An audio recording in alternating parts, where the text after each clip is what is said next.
change your Cash App color. Hello everyone, welcome back to the channel, and in this video I'm going to show you how you will be able to change your Cash App color.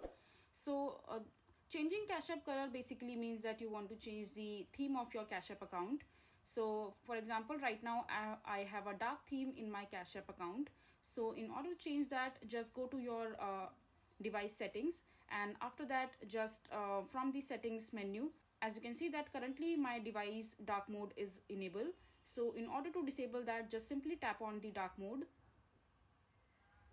and this will disable the dark mode in my device, and everything will be on a light theme settings. For example, as you can see that my Cash App account theme has been changed, and if you want to put it into a dark mode, you just have to simply open your settings again and enable your dark mode again, and this way you will be able to change your Cash App color.